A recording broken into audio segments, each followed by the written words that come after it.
뭐 물 건너 간 겁니까? 아니면 계속해서 물밑 협상 중이에요. 협상 중. 예, 아직도 협상 중인데 이게 조금 애매한 부분인데 제가 이 메이저리그 소식 하나하나 지금 정리 좀 해드리겠습니다. 예. 지난주에 럽 맨프레드 커미셔너가 야, 이거 메이저리그 올해 할 수 있을지 못할지 모르겠다. 아, 이거 자주 섞인 뭐 포기하는 듯한 발언을 했어요. 예. 이 발언을 한 배경이 있어요. 뭡니까? 근데 배경은 이제 제가 추후에 요 메이저리그 소식 마무리에 이제 전해드리기로 하고 메이저리그 커미셔너가 야, 이거 야구 할 수 있을지 없을지 모르겠다. 아유, 그렇게 얘기를 했어요. 그때 선수 노조들이 어휴, 야, 이거 큰일이다. 못하면 어떡하지? 이런 게 아니라 예. 선수들의 반응 아주 냉소적이죠. 야, 그렇게 얘기해놓고 지난해 그 중계권 계약 2배 가격 5억 달러 해놓고 뭐 돈 없다고 뭐 야, 야구 하든지 말든지 마음대로 해. 선수들이 이제 화가 난 거예요. 이렇게 되면 상당히 그 바랬던 분위기가 아니기 때문에 그렇죠. 선수들이 당황할 것 같은데. 선수들이 막 이러면 안 돼요. 뭐 팬들을 위해서 우리 그래도 뭐 반이라도 합시다. 뭐 이렇게 나올 줄 알았는데 전혀 꿈쩍도 안 하는 거예요. 선수들이 눈 하나 꿈쩍도 안 해요. 그러니까 그 얘기를 한 다음에 뉴욕에 있던 럽 맨프레드 커미셔너가 애리조나까지 비행기로 날아와서 애리조나에 있는 선수 노조 단장 토니 클락을 만났어요. 토니 클락을 만나서 1박 2일 동안 논의를 했습니다. 1박 2일 동안 논의를 했는데 그 뭔 논의를 했는지 일단 저희가 구체적인 것, 발표할 만한 것들 이거 정리를 좀 해드릴게요. 메이저리그 사무국이 7월 말에 시즌을 시작해서 70일 동안 60경기 하자. 60경기. 7월 말에 시작해서 9월 말에 이제 시즌이 끝나는 걸로 이렇게 해서 70일 동안 60경기를 하자. 대신 60경기 하나는 연봉 100%를 주겠다라고 말을 했어요. 그러면 선수들이 한 35%에서 40% 정도 연봉을 받게 되는 거예요. 류현진 선수가 올해 연봉이 2천만 달러잖아요. 한 700만 달러 정도? 이렇게 받게 되나? 700만 달러. 700만 달러는 500에서 700, 하여튼 그 정도 받게 되는 그런 금액이에요. 그리고 플레이오프 진출팀을 16개 팀으로 늘리고 플레이오프에 대한 수익도 그 팀 선수들과 팀과 똑같이 나누겠다. 뭐 이렇게 이제 제안을 했어요. 그리고 이 플레이오프 진출팀 16개 팀으로 늘리는 것 올해만 국한되지 않고 내년까지, 그러니까 16개 팀씩 내년까지 하자. 그래서 이제 손해본 부분들에 대해서는 이렇게 좀 많이 메울 수 있도록 그렇게 이제 제안을 한 거예요. 자, 그 제안에 대해서 이 토니 클락, 이 노조 측에서는 100% 수용했습니까? 아니면은 그 카운터 오프가 갔을 것 같은데요. 연봉 100% 지금 마음에 든다. 70경기 하자. 70경기 하자라고 얘기했어. 그 경기 수를 더 늘렸네요. 10경기 더 늘리자. 근데 이렇게 경기 수를 늘리고 줄이고 하는데 지금 계속 저희가 이 메이저리그 소식 전해드릴 때마다 얘기 드리죠. 돈이에요, 돈. 이 10경기를 더 하냐 마냐에 따라서 지금 얼마가 왔다 갔다 하냐면 2억 7,500만 달러가 왔다 갔다 하는 거예요. 10경기에. 만만치 않네요. 2억 7,500, 그러니까 사무국 측에서 보면 2억 7,500만 달러가 지금 뭐 각 팀에 이제 부담이 되겠죠? 2억 7,500만 달러가 왔다 갔다 하니까 경기 수를 줄이려고 노력하고 선수 노조는 경기를 늘리려고 노력하고 뭐 이렇게 하는 중이에요. 날짜는 계속 가죠. 날짜는 계속 가는 도중에 야, 이런 상황에서는 우리가 60경기밖에 못 할 것 같아. 60경기 하자라고 했고 선수 노조단이 70경기. 그래. 70경기 하자. 이렇게 얘기를 한 거예요. 네. 그랬더니 사무국이 야, 그러면 우리가 방역하는데 문제가 생겨. 라고 얘기를 했는데 이게 또 잘못 얘기. 그러니까 뭘 얘기를 할 때 항상 생각을 하면서 얘기를 해야 돼요. 그러니까 뭐 1, 2까지 다 준비를 하고 얘기를 했어야 되는데 이렇게 던지면 대충 받겠네. 이렇게 하고 그냥 뚝 던져놓은 거예요. 그래서 70경기 하자 그랬더니 야, 그럼 우리가 코로나 바이러스 방역하는데 문제가 생길 수가 있어. 라고 얘기를 했는데 야, 니네 114경기 하자며. 그럼 그땐 방역 어떻게 하려고 그랬어? 그러니까요. 이렇게 바로 나오기 시작하는 거예요. 그러니까 이제 또 감정 싸움이 시작되는 거예요. 야, 갑자기 잘 돈 얘기하고 경기 얘기하다가 코로나 바이러스 방역 문제를 왜 또 끄집어내느냐. 그럼 그전에는 어떻게 하려고 그랬냐. 뭐 이렇게 이제 나와서 다시 또 싸움이 깊어지고 있습니다. 그래요? 또 싸우기 시작. 그러면 뉴욕에서 애리조나로 비행기 타고 갔던 맨프레더 그 커미셔너는 그레이하운드 타고 뉴욕으로 가는 거 아니에요? 혹시 이거 많이 실패하면? 그럼 너무 오래 걸리잖아요, 시간이. 뭐 그거 알아서 하겠죠. 알아서 하겠죠. 근데 이 럽 맨프레드가 메이저리그 사무국 그 커미셔너지만 이 사람을 조종하는 게 있어요. 구단주들입니다. 이 30개 구단주들이 뽑아놓은 게 커미셔너잖아요. 그렇죠. 30개 구단주의 말을 다 잘 들어줘야 커미셔너가 자기 그 자리를 유지를 할 수가 있어요. 그래서 커미셔너는 자기가 뭐 어떻게 할 수도 없고 뭐 이렇게 하여튼 구단주 말에 와 이렇게 좌지우지하고 있는데 세상에 쉬운 게 하나도 없어요. 그렇죠? 그런데 이런 제안이 나왔어요. 그러면 우리가 이렇게 각 구단들이 손해를 많이 보게 되니까 각 팀 유니폼에 나이키 로고를 붙이자. 거기서 그러니까 충당하자. 그 스폰서 비용을 받아서 나이키에서 스폰서 비용을 몇억 달러를 받아서 이 유니폼에다 붙이고 그리고 이제 그 비용을 받자. 이게 PPL 받아왔다. 우리 이거 좀 넣자. 라고 했더니 뭐 적자를 메울 수 있을 것이다. 이렇게 했더니 선수들이 메이저리그 순수성을 훼손할 수 있다라면서 선수 노조가 극렬히 반대하고 있는데 예. 이거와 관련해서는 또 팬들이 선수들을 이제 욕하기 시작을 한 거예요. 아무래도 네. 이 정도까지 그 양보하고 오퍼가 왔으면은 요 정도까지는 또 양보를 해서 어쨌든 뭐 그렇죠. 예, 그 경기를 해야 되는 거 아니냐? 니네 돈 문제 이렇게 해결해 준다고 노력을 하는데 니네 그리고 자 생각해 보자. 게토레이 광고 맨날 누구 나와? 나이키 광고 맨날 니들이 나오면서 그리고 맨날 나이키 장갑 끼고 뭐 그 각 브랜드 글러브 쓰면서 그 계약 따로 맺잖아요. 예. 니들 개개인은 그렇게 계약을 맺으면서 나이키 로고 하나 붙이지. 저희가 나이키 얘기 너무 많이 하나요? 나이스라고 했죠. 네, 나이스. 예, 예. 나이스 하나 붙이면 되는데 예. 나이스 하지 않냐? 이렇게 편하게 가자. 뭐 이러면서 지금 약간 선수들이 또 살짝 비난 여론이 상당히 막 이렇게 비등했었거든요. 근데 이런 얘기 나올 때마다 이제 일루 쭉 치우쳐졌다. 또 이런 얘기 나오면 또 사무국으로 치우쳐졌다. 뭐 비난도 예. 왔다 갔다 하고 있는 중이에요. 예.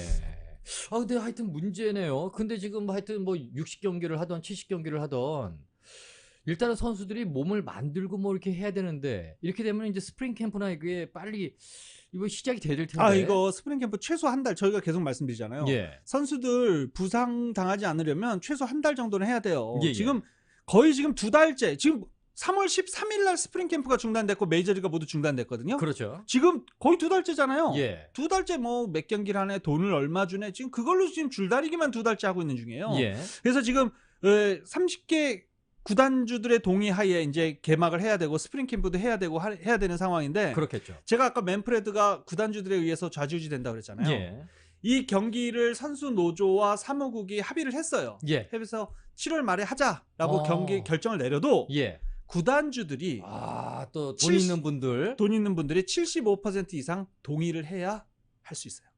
이게 마지막 관문입니다. 마지막 관문. 보통 구단주들은 이렇게 사무국하고 선수 노조가 합의한 걸 따라와요. 예. 따라오는데 이게 마지막 관문이 30개 구단 70% 이상이 동의를 해야 예. 이제 모든 게 클리어하게 이제 진행이 되는 건데 예. 지금 재밌는 사실이 알려지고 있습니다. 어떤 겁니까? 최소 6개 구단이 예. 야 이럴 거면 메이저리그 하지 말자. 구단 쪽에서 구단주가 야 지금 차라리 이렇게 할 거면 시즌 하지 말자. 예. 라고 하는 것으로 알려졌습니다. 그러니까 75% 이상 구단주들이 동의를 해야 된다라고 제가 말씀드렸는데 75%면 23개 구단이에요. 23개. 지금 6개 구단이 빠졌다고 그러니까 딱 한 팀만 두 팀 정도가 2개 팀 구단주 정도가 하지 말자라고 해서 8개 구단주가 하지 말자 그러면 뭐 못하는 거네요. 메이저리그 못. 그러면 그 6개 구단은 조금 조그만 구단. 아무래도 그렇겠죠. 예. 수익이 있을 수가 수익이 많이 떨어지는 구단들이겠죠. 예. 뭐 예를 들면 뭐 어차피 이제 시즌이 개막이 돼도 무관중 경기면 수입이 없잖아요. 예. 그리고 중계권 등 뭐 이런 계약 부수입도 많이 없는 구단들. 이런 구단주들이 야 차라리 손해 보면서까지 시즌을 할 거면 하지 말자. 이런 의견으로 지금 알려지고 있습니다. 예. 네. 그러면 30개 구단 중에 비교적 돈이 없는 뭐 오클랜드, 템파베이 뭐 이렇게 머릿속에 막 스쳐가잖아요. 뭐 마이애미도 그렇고 뭐. 그렇죠. 근데 마이애미는 또 구단주가 데릭 치터라서 또 이게 어떻게 과연 팬들을 생각했을지 안 했을지는 모르겠지만 데릭 치터도 그 얘기 했더라고요. 남들이 나를 보는 시선 그 얘기 한마디 했더라고요. 그래요? 전 못 들었습니다. 왜냐면은 그 데릭 치터 그 아버지가 흑인인가요? 백인인가요? 네네 그렇죠. 그리고 어머니가 시위 관련해서. 예. 네네. 그래서 그런 얘기를 또 한 게 있더라고요. 근데 데릭 치터 같은 경우에도 이게 스포츠 스타들 중에서 또 영향력 있는 스타이기 때문에 그렇죠. 이럴 때 발언해 주는 건 굉장히 중요해요. 네. 근데 문제가 지금 뭐 어느 한 3구단인가 4구단에서 확진자가 나왔다면서요. 지금 그게 엎친 데 덮친 상황이죠. 지금 그래서 그런 스프링 캠프를 뭐 다시 하고 뭐 어디 모여서 야구를 하고 막 이렇게 하고 있는데 예. 필라델피아 구단 선수와 직원이 코로나 바이러스 양성 판정을 받았어요. 필라델피아. 그래서 필라델피아 필리스 지금 선수들 스프링 캠프장에서 연습하고 있었잖아요. 예. 문 닫아버렸습니다. 네, 문 닫았고 토론토 유현진입니다. 예. 유현진 선수 지금 더니든에 남아서 훈련하잖아요. 예. 이 스프링 캠프장 문 닫았어요. 토론토 선수 양성 반응이 나왔습니다. 예. 네, 그리고 샌프란시스코도 2명의 선수가 양성 판정을 받아서 샌프란시스코는 이 경기장이 애리조나에 있거든요. 예. 애리조나 스프링 캠프장 문 닫았고요. 예. 휴스턴도 선수 1명이 양성 판정을 받아서 예. 역시 휴스턴 훈련장 폐쇄해버렸습니다. 쓰레기통도 다 없었겠네요. 휴스턴은 근데 쓰레기통은 어떻게 했을지 모르겠어요. 검은 거 칠해놨어요. 그거 없으면 양구를 못하니까. 중요하죠, 휴스턴은. 휴스턴은 쓰레기통 중요하죠. 뭔가를 두드릴 게 있어야 되니까. 의자라도 쓰레기통 비슷하게 만들 것 같아요. 근데 의자는 소리가 안 날 수가 있으니까 그 드럼통 쓰레기통 둥둥둥 두들겨야 되니까 그거는 그냥 검은 비닐 씌워놨을 것 같아요. 야, 그러면 휴스턴, 샌프란시스코, 토론토, 필라델피아. 그렇습니다. 이게 문제네요. 이게 문제인데 지금 메이저리그 원로 선수 중에 로드 커루라는 이 이름 넘은 이 명예전당 선수가 있어요. 예. 이 어르신께서 니네 도대체 시즌을 왜 하려고 하니? 니네 생명이 중요하고 가족들 건강 중요하지 않아? 이런 상황에서 시즌을 하겠다고 니네 싸우고 있는 것 자체가 웃기다. 연륜이 있으신 인생 선배의 눈에서는 그게 오히려 정확하게 볼 수도 있는 것 같아요. 그렇죠. 그러면서 예. 이제 뭐 얘기를 했죠. 돈이 뭐가 문제냐. 코로나 바이러스에 걸려서 만약에 가족이 아프면 그게 더 위험한 일 아니냐. 네. 2020 시즌 접자. 하지 말자. 이런 의견도 있네요. 이런 의견을 아예 그 CBS 방송에 나와서 그 인터뷰하면서 얘기를 하셨어요. 이 로드 커루. 예. 이 로드 커루 선수가 누구냐면 그 뉴욕 양키즈의 마리아노 올리베라가 파나마 출신이잖아요. 그렇죠. 로드 커루가 파나마 출신 1호 명예전당 헌액된 선수예요. 아, 그렇군요. 네, 그래서 약간 영향력 있는 선수인데 할아버지 어르신이죠. 이 로드 커루가 이렇게 해서 애들 위험에 처해하면서까지 메이저리그를 할 이유는 없지 않느냐. 다시 한번 생각하고 시즌 안 하는 방법도 한번 고려를 해봐라. 예. 뭐 이렇게 이제 어르신께서 이야기를 하셨습니다. 자, 이런 가운데 만약에 지금 뭐 구단주 커미셔너하고 그 다음에 뭐 선수 노조하고 계속해서 협상을 벌이고 있는데 스프링 캠프 각 구단 한 4구단 정도에서 확진자가 나왔단 말이에요. 네. 이렇게 되면 또 이제 그 이 메이저리그 커미셔너 이쪽 상당히 바빠질 것 같은데. 엄청 바빠졌어요. 예. 그리고서 이제 만약에 뭐 지금 일단 스프링 캠프 폐쇄를 했잖아요. 예. 근데 이제 방역하고 다시 소독 쫙 하고 한 일주일 안에 열 수 있다라고 얘기를 하는데 지금 메이저리그 사무국 자꾸 이렇게 해서 일주일 또 가고 이러면은 계속 늦춰지잖아요. 지금 메이저리그 사무국은 7월 말에 경기를 메이저리그 개막한다라고 해서 이제 마지노선을 딱 그어놓고 60경기를 한 거예요. 그리고 60경기 넘어가서 70경기를 할 수 없는 게 9월 말에 시즌을 맞춰야 플레이오프를 하잖아요. 그러니까. 근데 플레이오프가 뒤로 자꾸 밀리면 예. 겨울에 어떻게 할 것인지, 그러니까요. NFL과 겹치는 이 시즌은 또 어떻게 할 것인지 막 문제가 산더미 같아요. 예. 그래서 지금 메이저리그 사무국이 이런 확진자 계속 나오면서 아예 선수 노조에다 어제 공표를 했습니다. 어제 60경기 끝. 더 이상 합의는 없다. 논의도 없다. 하든지 말든지 마음대로 해라. 그 대신 커미셔너 직권이 있어요. 예. 커미셔너 직권으로 시즌을 무조건 개막을 하고 선수를 나와서 뛰든지 말든지 그거는 이제 만약에 메이저리그 커미셔너 직권으로 시즌 개막했는데 유명 선수들 나는 안 뛰어 이렇게 되면 팬들의 비난이 글로 가잖아요. 그렇죠. 안 나올 수 없죠.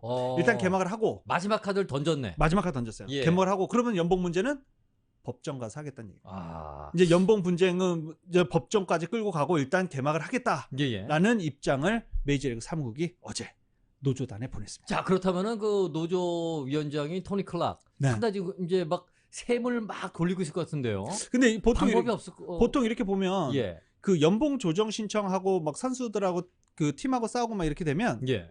대부분 선수들이 져요. 그잖아요. 그 연봉 조정 신청에도 이렇게 이기는 경우가 사실 많지는 않아요. 뭐 대형급 선수가 아니고선. 예. 지금 뭐 특별한 상황인데 니네도 손해를 감수하자라고 법원 측에서 이렇게 판결을 낼 수도 있고 아니면 선수들의 권리를 인정해 줘라.